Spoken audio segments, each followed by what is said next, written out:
Magat Taoiseach, Taoiseach, you disgraced yourself and you betrayed the best instincts of fair-mindedness in the Irish people when you visited the Gulf states in January, and when you deliberately averted your gaze from the shocking crushing of workers' rights, human rights and women's rights.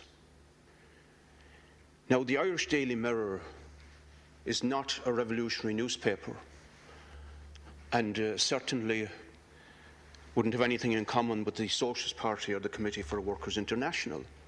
But yesterday it ran a stunning headline: "Dying for the World Cup."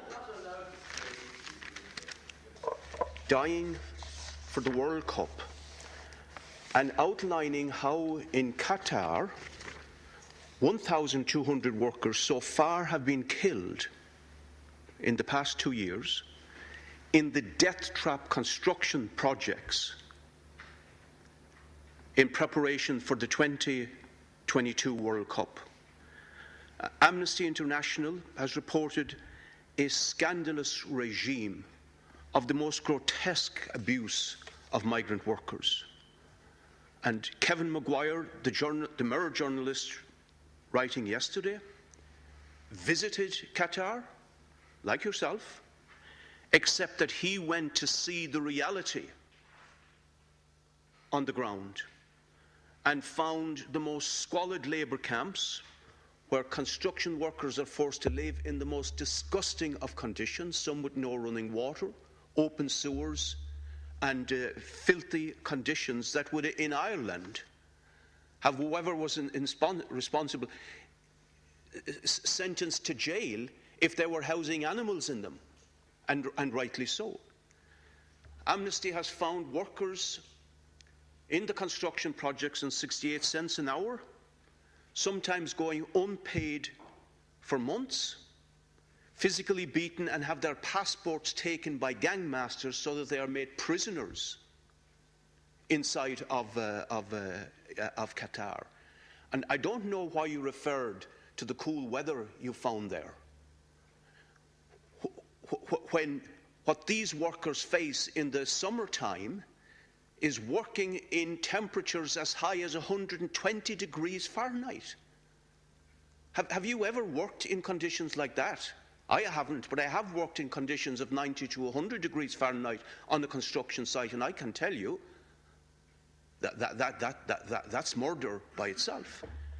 So, Taoiseach, is it any wonder that Kevin Maguire was told by one Nepalese worker, quote, "We're treated like slaves, they don't see us as human, and our deaths are cheap"? But this is the country that you breezed into in January. You met the elites in their glittering towers. You didn't tell them these towers are built on a sordid mire of worker and human exploitation and cruelty, and you uttered not a single word of objection. You just told us now.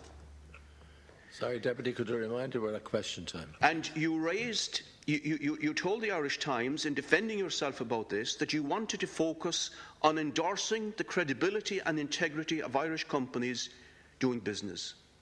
So is it not the case that you were concentrating exclusively on private profits of corporations rather than human rights? And Taoiseach, can I ask you this? When my colleague, Socialist MEP Paul Murphy, wrote to you to complain, you sent him back a pro forma letter, which is fine, that you sent to other organisations. But you couldn't resist adding in your own handwriting a petty, coded put-down when you said perhaps you should travel out there and speak to the Irish community, women and men, about their experience of doing business and employing people both in Ireland and the Gulf states. It might be of interest to you.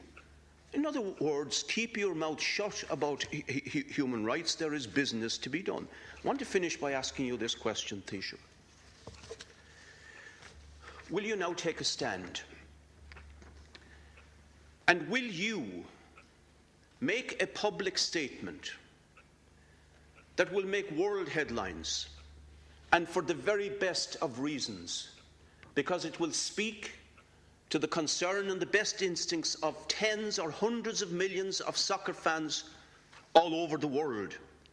Will you demand that FIFA, the International Soccer Authority, put the following ultimatum to the Qatari regime? You have 1 month to get your house in order as far as workers' rights and human rights are concerned. That they will accept hundreds at least of workers' rights monitors and human rights monitors on the construction sites, on the ground, in the camps where workers are being accommodated,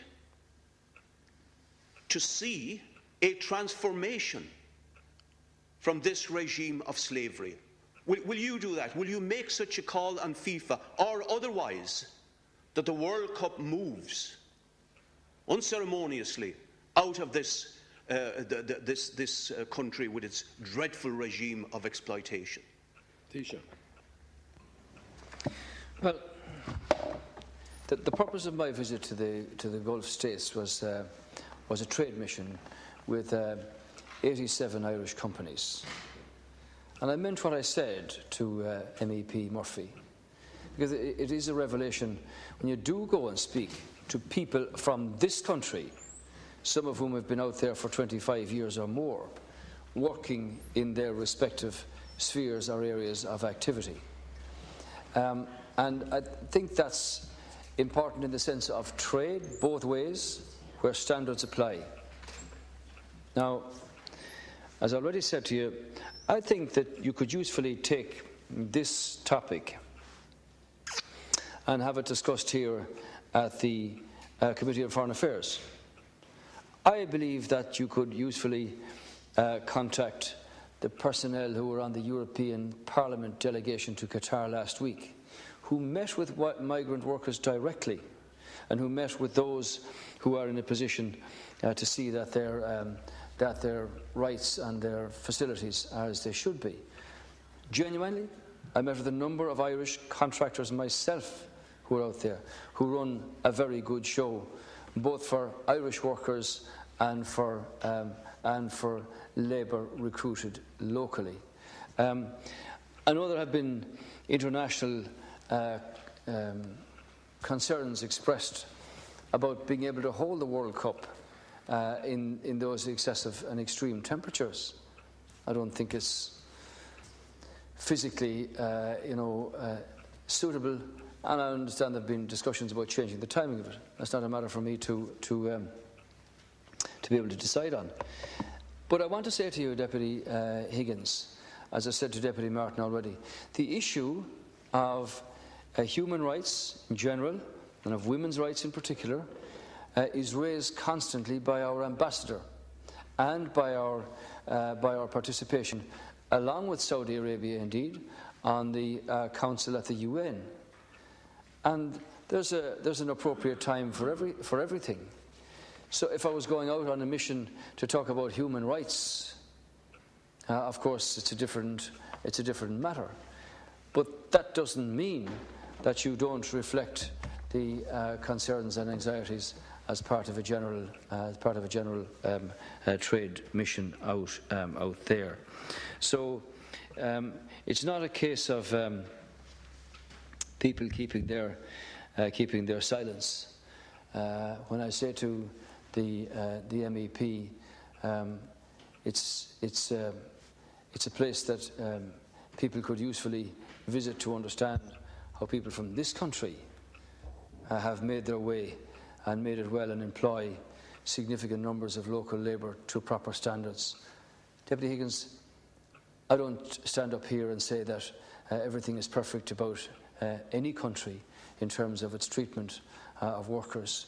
We've had a history in our own country of occasions where these things have had to be improved radically, and where they constantly need to be monitored to see that that applies. Nor do I say that situation is perfect in any of these places. But I do think that the engagement with the Irish diaspora, with Irish business, working both ways, I met with the airlines and different companies that are doing business either way, and they see real progress. Many of these areas have come from a position of poverty in the last 4 decades to where they are now. It's a case of seeing that construction workers and migrant workers in particular have their rights vindicated. I'd never be afraid to stand up for that. If you're asking me to change the World Cup from Qatar to somewhere else in 2022, I don't have that. I don't have that authority or that responsibility. But I do think, you know, that you've got a report there. I'd like to see the details of the European Parliament visitation there just last week, where they engaged directly in Qatar with migrant workers. Wouldn't it be worth your while, and pardon my own while, to hear what the outcome of that visit was, who they met, the conditions that they came across, and what the response was? Remember, the European Parliament representative of all our peoples, including ourselves. Well, you have a report in front of you. I don't have the findings. I don't have the findings of the engagement. No.